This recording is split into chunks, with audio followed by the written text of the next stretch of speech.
Assalamualaikum warahmatullahi wabarakatuh. Sahabat motivator Banua dimanapun Anda berada semuanya di seluruh Indonesia.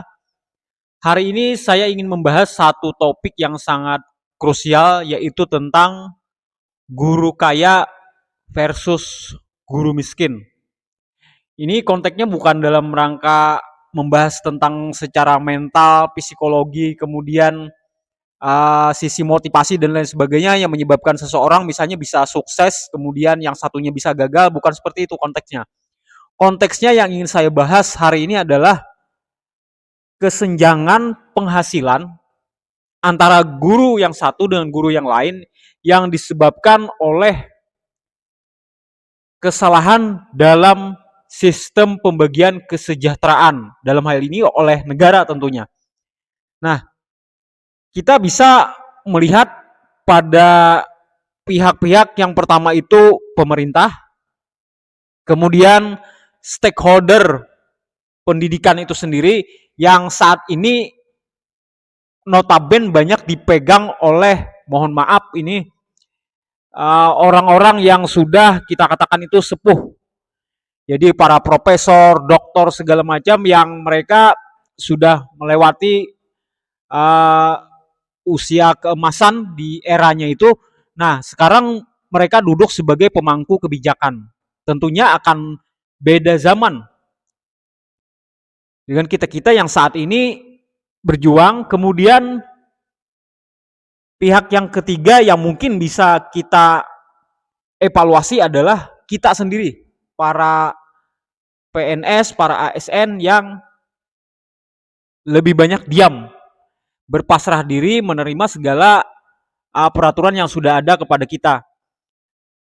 Nah, secara historis, secara kita flashback ke belakang, itu sebenarnya pemerintah sudah punya niat yang sangat bagus, yaitu pada tahun 2005, di mana saat itu zamannya Pak SBY itu lagi semangat sekali untuk mensejahterakan golongan Umar Bakri, para guru yang saat itu sedang dalam kondisi termarginalkan, betul. Kemudian muncullah tentang sertifikasi guru segala macam. Singkat cerita, dulu pada zamannya Pak Muhajir Effendi, terus ada Pak M. Nuh dan seterusnya, di mana secara teoritis seharusnya 3 juta kurang lebih guru-guru kita yang akan disertifikasi itu seyogyanya selesai di 2015. Nah, tetapi sejarah mengatakan bahwa 2015 tidak kunjung selesai, malah lebih banyak yang non sertifikasi daripada yang sudah mengantongi sertifikat pendidik. Pada saat itu ya belum ada yang protes. Karena pada saat itu pembagian kesejahteraan itu masih terasa proporsional, tidak terlalu jomplang antara yang sertifikasi dengan yang belum sertifikasi, itu masih belum terlalu terasa karena masih baru. Juga pada saat itu kan guru-guru itu yang mengantongi sertifikat pendidik itu diwajibkan memenuhi angka 24 jam seminggu. Nah, saat itu mereka-mereka yang belum sertifikasi merasa itu masih wajar-wajar saja. Ada pembedaan seperti itu.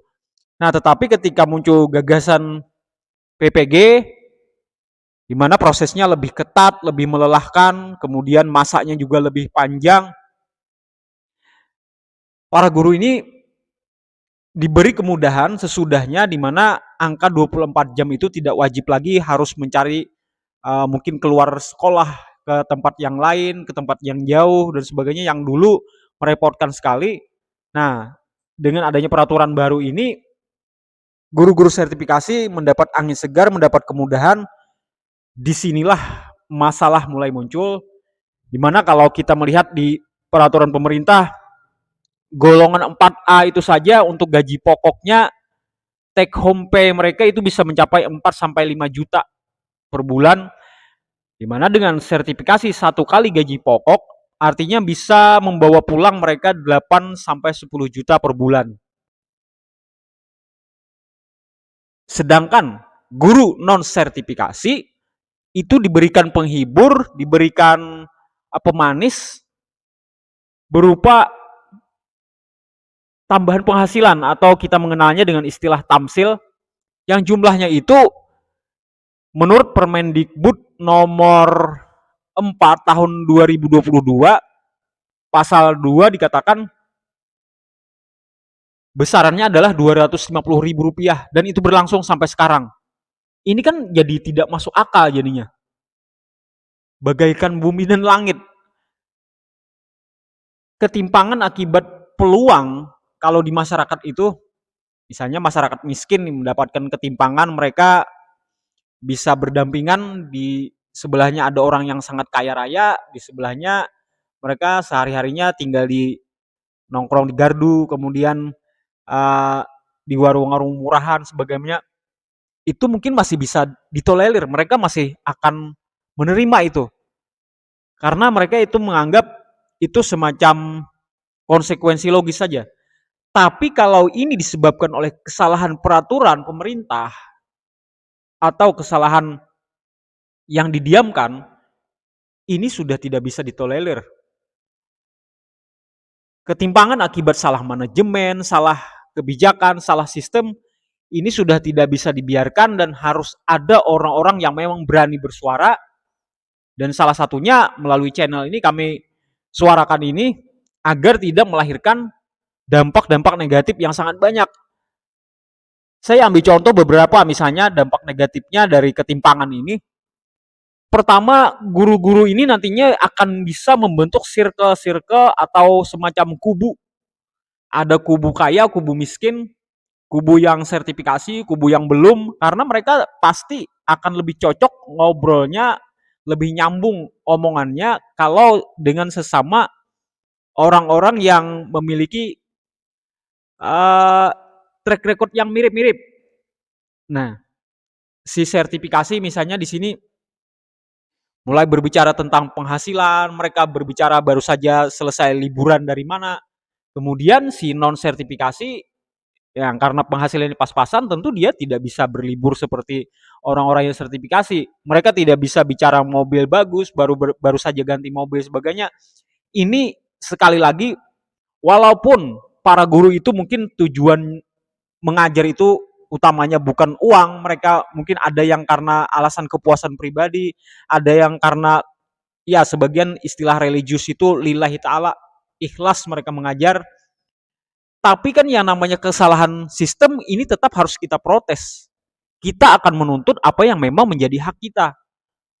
Nah, dampak berikutnya ada guru-guru yang mulai menyuarakan nada-nada sumbang tentang pembagian tugas di sekolah, misalnya oh si ini sudah sertifikasi tapi kenapa kerjanya cuma duduk santai, jamnya juga sering kosong, kemudian saya yang belum disertifikasi malah kebagian tugas sebagai misalnya yang agak repot itu kan biasanya kebagian bendahara atau menangani siswa-siswa nakal setiap hari. Nah, itu akan lama-lama itu akan jadi masalah. Dampak berikutnya itu ada guru yang mulai ogah-ogahan mengajar dan ini terjadi di sekitar kita. Saya mengamati ada beberapa dalam lingkungan saya sendiri, kemudian juga teman-teman yang lain sharing juga mengalami hal yang sama. Sekali lagi, kita jangan mengatakan bahwa guru-guru itu materialis atau mata duitan, bukan. Ini adalah rasa keadilan, ini persoalan keadilan yang harus kita tegakkan. Karena itu melalui video ini saya tidak bosan-bosannya, mari berpartisipasi. Kami sedang melakukan aksi massa untuk menggalang solidaritas kita-kita yang belum sertifikasi di seluruh Indonesia melalui aliansi guru non sertifikasi bergerak. Kita sudah punya grup Telegram, kemudian grup Facebook, dan saya sudah cantumkan di link deskripsi di bawah video ini.